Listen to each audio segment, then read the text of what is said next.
Hello दोस्तों, स्वागत है आपका लेजेंड टॉक पॉडकास्ट में। और आज हम टॉपिक पर बात करने वाले हैं एंजाइटी और ओवर थिंकिंग के बारे में। और इसी सिलसिले में हमारे साथ में आज बातचीत करने के लिए आए हैं शहर के जाने माने psychologist doctor Madhav Dandai sir.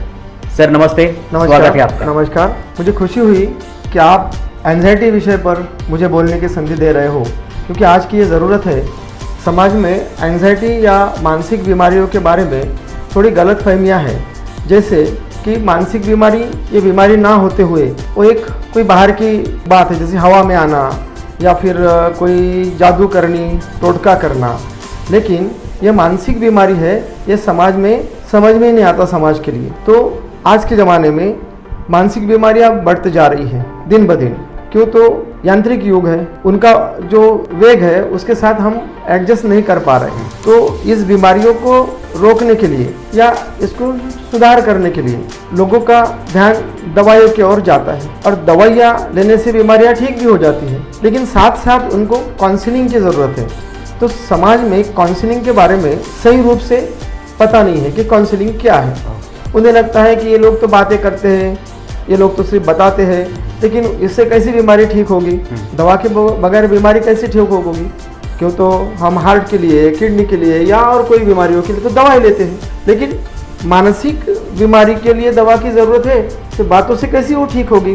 तो उसे ठीक करने के लिए हम साइकोलॉजिस्ट लोग उनसे बातचीत करके बीमारी की जड़ को ढूंढते हैं, या बीमारी की वजह क्या है, उसके बचपन में कुछ उसका रीज़न है क्या, या घरेलू लोगों में झगड़े फसाद होते हैं, इसमें कुछ है क्या, उसके बारे में उसे हम अवेयर करते हैं, समझाते हैं कि क्या बात है।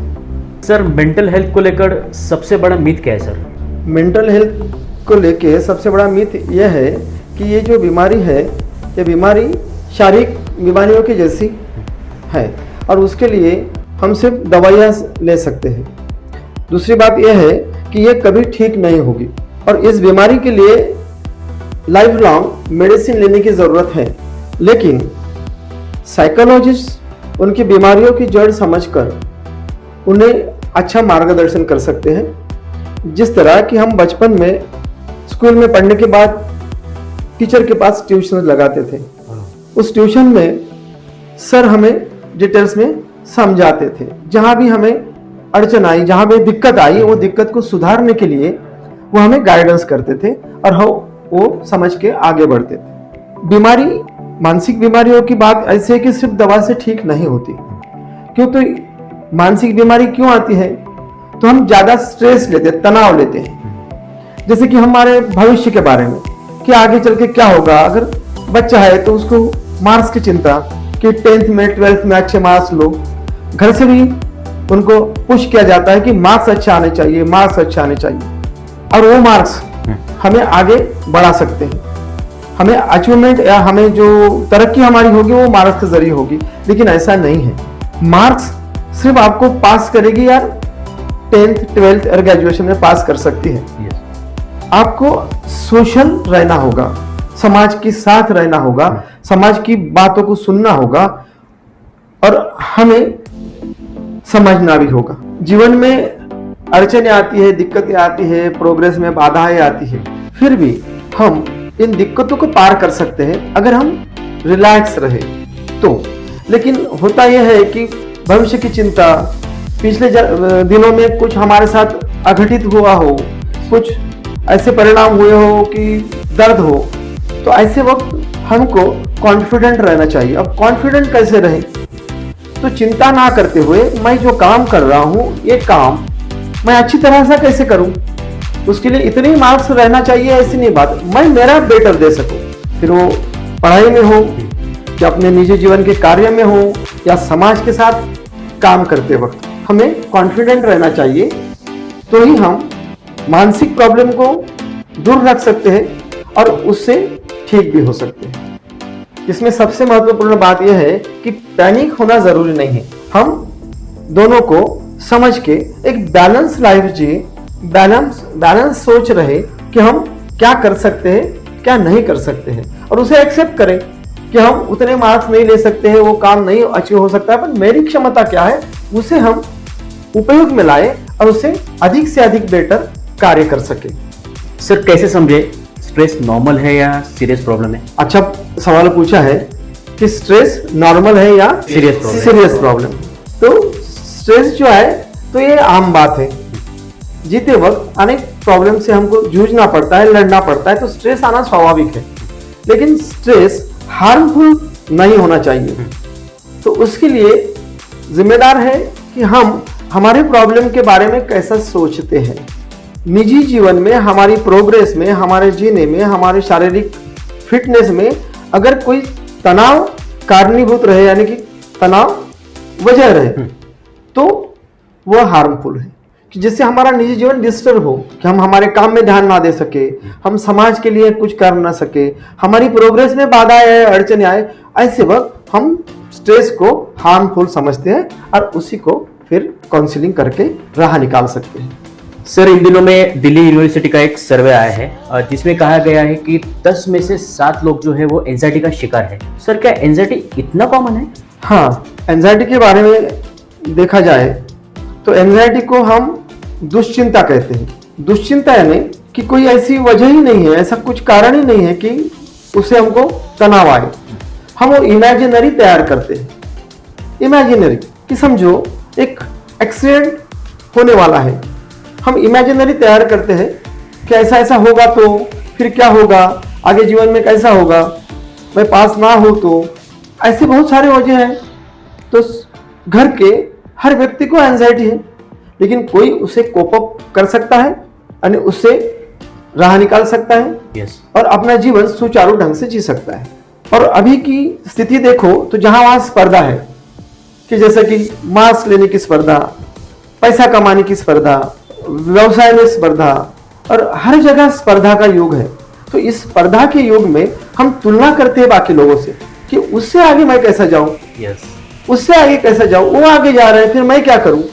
मुझे बताना है लोगों को कि लोगों के साथ तुलना मत करो, खुद के ही साथ तुलना करो कि मैं इससे बेटर क्या दे सकता हूं, क्या कर सकता हूं। तो हम प्रोग्रेस करेंगे और हम स्वस्थ रह सकेंगे।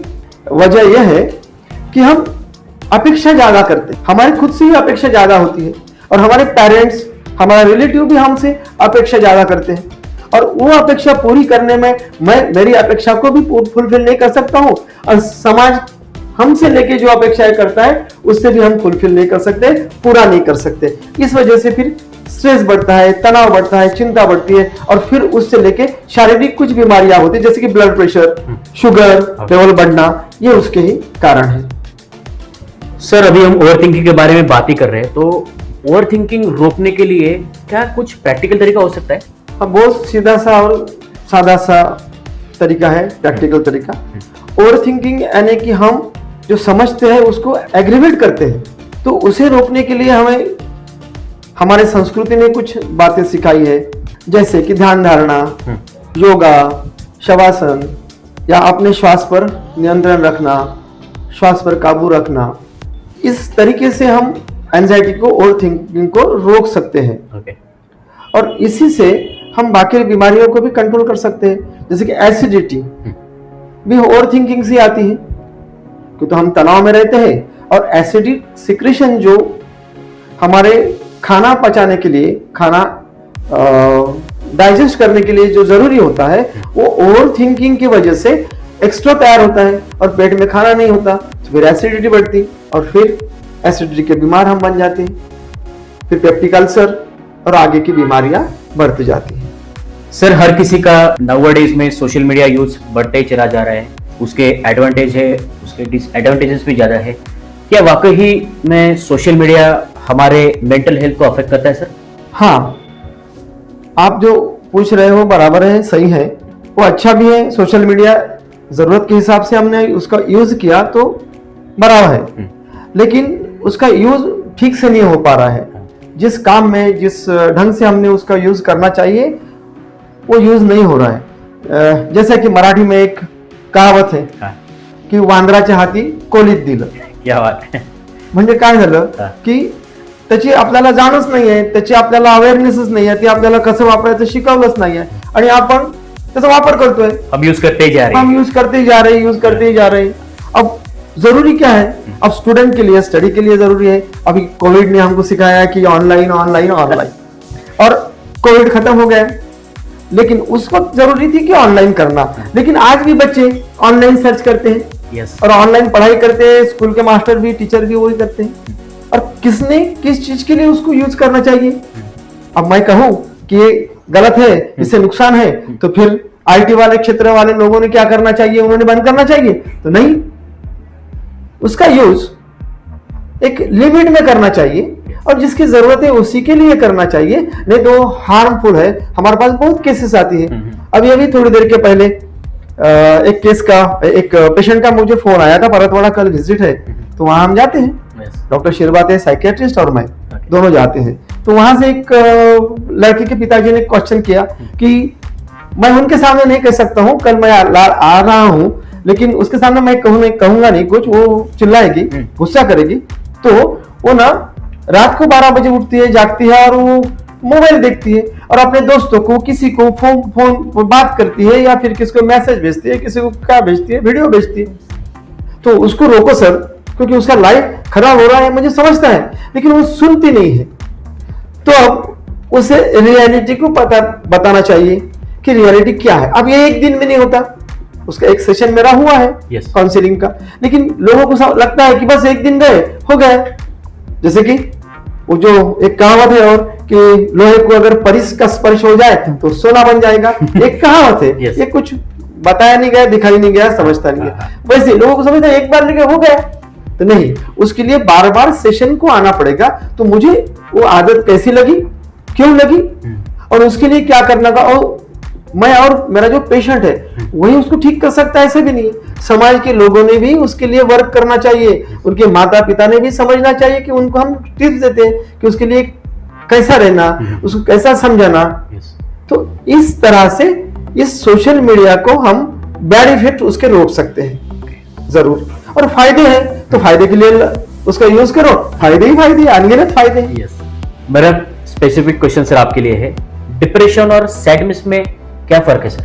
हाँ, बहुत अच्छा क्वेश्चन है आपने पूछा मुझे, और इसके बारे में बहुत सारी चर्चा हम कर सकते हैं कि सैडनेस और डिप्रेशन में क्या फर्क है। तो हम जो जीवन जीते हैं, जिंदगी जीते हैं, उसमें सैडनेस होना लाजमी है। जैसे कि एक आध एक्सीडेंट हुआ, कोई हमारा निजी व्यक्ति, हमारा दोस्त या कलीग या रिश्तेदार उसमें प्रॉब्लम में आया, तो सैडनेस आना जरूरी है, आना ही है। लेकिन सैडनेस और डिप्रेशन में फर्क क्या है? तो डिप्रेशन, सैडनेस अधिक देर तक रहे, अधिक दिनों तक रहे, जैसे कि 1 महीना रहे, तो उसको डिप्रेशन कहा जाता है। 2, 4, 8 दिन, 15 दिन, उसे सैडनेस कहा जाएगा। उदाहरण के तौर पर मैं बताता हूं आपको कि एक घर में कुछ दुर्घटना हुई, मौत हुई, तो उस घर में 8-10 लोग हैं। उस 8-10 लोगों में से कुछ लोग अपने अपने काम से जुट जाते हैं दूसरे तीसरे दिन, और एक आध व्यक्ति उसी दुख में, उसी दर्द में रहता है, जीता है।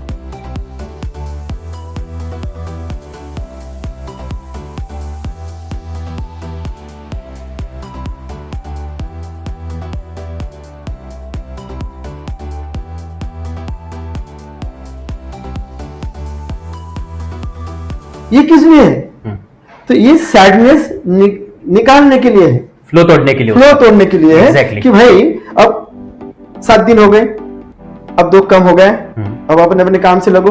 फिर 10वां है, फिर 13वीं है, फिर गोड़ जोन मंडे मीठा खाना। अब जिस घर में दुख हुआ उसको मीठा खिलाओ, ये कैसी क्या बात है? तो ये बात ये है कि अब 13 दिन हो गए, दुख के 13 दिन खत्म हो गए, अब अपने अपने काम से लगो, जो होना वो हो गया और उसे भूलो, नई शुरुआत करो, नई शुरुआत करो अपनी जिंदगी। तो कुछ लोग ऐसा करते हैं, बहुत सारे लोग करते हैं। एक आध व्यक्ति उसमें घुटते रहता है, तो वो अपने काम को जाता नहीं है, अपनी जिम्मेदारी को संभालता नहीं है, बैठे रहता है, रोते रहता है, नर्वस फील करता है, तो उसे हम लोग डिप्रेशन कहते हैं। कि साधारण 1 महीने के ऊपर, और एक समाज में एक धारणा है ना, 1.25 महीना करो, ये 1.25 महीना करो, वो 1.25 महीना, तो वो यहाँ पे भी होता है कि हमारा जो हमको जो पढ़ाया जाता है उसमें कहा जाता है कि 5 हफ्ते जो व्यक्ति सैडनेस में रहे तो वो डिप्रेशन का शिकार हुआ है। और WHO कहता है कि आगे के कुछ दिनों में सबसे ज्यादा बड़ी बीमारी डिप्रेशन की ही होगी। आज क्या समझते लोग, हार्ट फेल वो बड़ी बीमारी है, लेकिन आगे के दशक में Yes. WHO कहता है, वर्ल्ड हेल्थ ऑर्गेनाइजेशन, Yes. कि डिप्रेशन ये बीमारी इतनी होगी कि हर 100 में से 90 लोग डिप्रेशन के शिकार होंगे और उसको संभालना बड़ा मुश्किल होगा, क्योंकि एक डिप्रेशन का व्यक्ति एक नहीं है बीमार, वो सब लोग बीमार बना रहा है, घर के सब डिस्टर्ब हो रहे हैं। और आज अपने सरकार के पास, गवर्नमेंट के पास उसको रोकथाम करने के कोई प्रयास नहीं हो रहा, और समाज भी साइकियाट्री, साइकोलॉजिस्ट इनको समझता नहीं है। वो कहते हैं कि ये कुछ ऐसी बीमारी नहीं रहती, तो दवा लेने की क्या जरूरत है, और 8 दिन दवा लो तो खत्म हो जाना चाहिए बीमारी। तो ऐसा नहीं होता, ये धीरे धीरे आती है और धीरे धीरे ही जाती है। तो उसके लिए मेडिसिन भी लेना जरूरी होता है, कोई साइकोलॉजिस्ट के पास जाके उनके सेशन भी लेना होता है। सर, पूरे विदर्भ में आप चर्चित साइकोलॉजिस्ट है, इसके साथ साथ आपने पुलिस डिपार्टमेंट से लेके सेंट्रल जेल तक काम किया है। सर, उसका एक्सपीरियंस कैसा था, हमारे दर्शक जानना चाहेंगे। हाँ, एक एक्सपीरियंस बहुत अच्छा है कि मुझे पुलिस डिपार्टमेंट और सेंट्रल जेल में कुछ मार्गदर्शन करने का मौका मिला। इसकी शुरुआत थोड़ा मुझे पीछे जाना पड़ेगा कि मैं होम्योपैथ हूँ, और होम्योपैथी करते वक्त मुझे समझ में आया कि दवा के बगैर भी पेशेंट सुधार सकते हैं। तो उसमें एक मेस्मेरिज्म नाम का चैप्टर है। चैप्टर है, पैरा ही है, उसके बारे में कुछ सिखाया नहीं जाता, पढ़ाया नहीं जाता। लेकिन उस मेस्मेरिज्म बोले तो आज का सम्मोहन, मैं जो सम्मोहन तज्ञ करके अमरावती में आया हूँ 92 में, उसके बाद मैंने साइकोलॉजी में पढ़ा। तो सम्मोहन एक ऐसा शास्त्र है कि सबकॉन्शियस माइंड में प्रोग्रामिंग किया जाता है और उससे डिलीट भी किया जाता है। जिस तरह कि हमारे मोबाइल का डाटा हम डिलीट करते हैं और कुछ उसमें फीड भी करते हैं, तो सबकॉन्शियस माइंड में फीड करना और डिलीट करना, इस प्रोसेस को सम्मोहन प्रक्रिया कहा जाता है। और इसी जरिए हम पेशेंट को, यानी रुग्ण को भी ठीक कर सकते हैं, तो उसका बैड डाटा डिलीट करके और अच्छा डाटा फीड करके। तो उसकी एक प्रोसेस होती है। इसका उपयोग अपने वहां पे अमरावती में बहुत सारे डिपार्टमेंट, पुलिस डिपार्टमेंट के ऑफिसर के साथ मैंने काम किया हूं, लेकिन अमितेश कुमार सर जिसके साथ मैंने काम किया है। तो सम्मोहन का उपयोग, लाई डिटेक्टर टेस्ट आप जानते हो, लाई डिटेक्टर ऐसे एक टेस्ट है कि अगर कोई व्यक्ति गुनाह करे या फिर उसमें रहे, वो बताता नहीं है, तो उसका जरिए एक लाई डिटेक्टर टेस्ट नाम की टेस्ट है, कुछ दवाइयां देके या फिर कुछ मेडिसिन के साथ उसके माइंड में क्या चल रहा है वो ढूंढते हैं। तो उसके पहले सम्मोहन के जरिए भी उसके माइंड में क्या चल रहा है, उसने वो गुनाह किया है या कहाँ किया है, क्या किया है, वो क्या छुपा रहा है, इसका अनुमान लगाते हैं। इसलिए मैंने पुलिस डिपार्टमेंट में काम किया, बहुत सालों से मैं काम करते आ रहा हूँ। साथ ही में सेंट्रल जेल में वहां के लोगों को, वहां लोग जो रहते हैं, अब कौन रहते हैं आपको पता ही है, उनको मार्गदर्शन करें कि इस गुनहगारी में ना आए। ये गुनहगारी अच्छी बात है या नहीं है, इससे क्या फर्क पड़ता है, इसमें तुम्हारे माइंड, तुम्हारे शरीर पर क्या फर्क पड़ा है, तुम्हारे समाज का क्या फर्क पड़ा है, तो इसे कैसे बचे, इसके लिए मार्गदर्शन के लिए भी मैं गया हूं। और दूसरी चीज मुझे एक बताना जरूरी समझता हूं, मार्गदर्शन के साथ साथ मैं वहां पे हर 3 महीने में जाता था पिछले 5-6 साल में। क्यों? तो साइकोलॉजिस्ट जब मैं हूं, तो मुझे बालकों को जानकर उनको सही रास्ता दिखाने के लिए राज्यपाल नियुक्त सदस्य महाराष्ट्र शासन ने मुझे अमरावती जिला के लिए किया था। क्या बात है। तो मैंने 5 साल बाल कल्याण समिति, उसे CWC कहा जाता है, तो चाइल्ड वेलफेयर कमेटी, इस पर सदस्य करके मेरी नियुक्ति थी। उसमें 5 सदस्य रहते। उसके बाद juvenile justice board JJ act पर काम करता है, जो कि गुन्हेगारी में अडकलेलं बाळ म्हणतो आपण, त्याला गुन्हेगार म्हणता येत नाही। और आपने सुना होगा कि 18 साल के पहले जो बच्चे होते हैं जो गुनाह में अटके हुए हैं, वो गुनहगार नहीं कहा जाता है। तो उनके लिए जो एक कमेटी होती है, उसमें एक न्यायाधीश होते हैं और 2 सदस्य होते हैं, उन्हें फर्स्ट क्लास न्यायाधीश का दर्जा होता है। वहां पे भी मैं काम किया हूं। तो 16 के 18 साल के अंदर के बच्चे के लिए एक अलग नॉर्म्स है कि नया निकला है वो, कि निर्भया प्रकरण आपको मालूम होगा। उस निर्भया प्रकरण के वक्त काफी हंगामा बचा है, बढ़ा था समाज में कि अच्छा नहीं है और गुनहगार को आप छोड़ देते हो, ऐसा है। तो एक कमेटी बैठी और उसमें 16 से 18 साल के बच्चों के लिए एक अलग नॉर्म्स किया। उस पर भी मेरी नियुक्ति थी उनका एनालिसिस करने के लिए, प्राइमरी एनालिसिस। यस। जो अघोर कृत्य करते हैं ऐसे बच्चों के लिए वो कमेटी थी, तो उसमें भी मैं था। तो वहां सेंट्रल जेल में 18 साल के अंदर के कुछ बच्चे रहते। कि पुलिस डिपार्टमेंट में क्या होता है बहुत सी बार, क्या है 18 साल के ऊपर है, 19 साल का है, 20 साल का है, डाल देते, पर उस पर अन्याय होता है। Yes. तो वो ना हो, इसलिए वहां ढूंढने के लिए कि भाई वहां 18 साल के अंदर का कोई है तो उसे बाल न्याय मंडल में लाओ, फिर वहां उस तरह से केस चलेगी। तो इसमें भी मैंने काम किया हूं। तो महाराष्ट्र शासन ने मुझे 9 साल तक वो जिम्मा दिया। और खुशी की बात मैं आपको बताना चाहता हूं कि हाल ही में मैं 12 तारीख को 12/3/26 को एक इंटरव्यू दे के आया हूं उसी चाइल्ड वेलफेयर कमेटी के सदस्य या अध्यक्ष के लिए। तो मेरा इंटरव्यू अच्छा गया। अब आगे देखते हैं क्या होगा। हो सकता है नियुक्ति हो और फिर मैं महिला बाल कल्याण क्षेत्र में अमरावती डिस्ट्रिक्ट के लिए काम करने आ सकूं। डेफिनेटली सर, आप महिला बाल कल्याण विकास में काम करने में भी आप डेफिनेटली वैसे उचित दिखाएंगे जैसे आपने कैदियों के साथ सेंट्रल जेल में पुलिस डिपार्टमेंट भी है, उसमें भी करेंगे। हाँ बिल्कुल, बाल कल्याण समितियों में मेरी नियुक्ति हो या ना हो, हाँ। मैं बच्चों के लिए ही काम करता हूँ। बहुत सारे स्कूलों में, कॉलेज में मैं बच्चों को मार्गदर्शन करने के लिए जाता हूँ। और जब तक मैं हूँ, हाँ। जब तक ये काम मेरा जारी रहेगा समाज के लिए। क्या बात है सर। आज का यूथ एंड सक्सेसफुल पर्सन किस चीज के लिए स्ट्रगल कर रही है सर? हाँ, इसलिए मैं इसे एक ही आंसर मैं दे सकता हूँ कि इसलिए फिर से मीडिया जिम्मेदार है। सोशल मीडिया जिम्मेदार है। क्यों? तो पहले के जमाने में दादा दादी, नाना नानी, बच्चे सब एक साथ जुड़े रहते थे, एक साथ खेलते थे, बातें करते थे, चर्चाएं होती थी। और आज देखो तो घर में जाओ तो टीवी चल रहा है, शुरू है, हाथ में मोबाइल है, हर व्यक्ति छोटे से लेके बड़े तक अपने अपने मोबाइल में खुश है। तो किसी के साथ आदान प्रदान नहीं होती है बातों की, अनुभव की। तो बुजुर्ग लोगों के अनुभव का शेयरिंग बच्चों में या यूथ में नहीं होता। इस वजह से लोनलीनेस यानी अकेलापन महसूस होता है कि तरक्की करता है इंसान, काम करता है, पर वो अकेला महसूस होता है। क्यों? तो उसको कोई एक दूसरे का सहारा नहीं मिलता। बातों के जरिए भी सहारा मिल सकता है, पर आज सोशल मीडिया इसके लिए जिम्मेदार है, ऐसा मैं समझता हूं। इसे दूर रहना जरूरी है और निश्चित रूप से जरूरी है।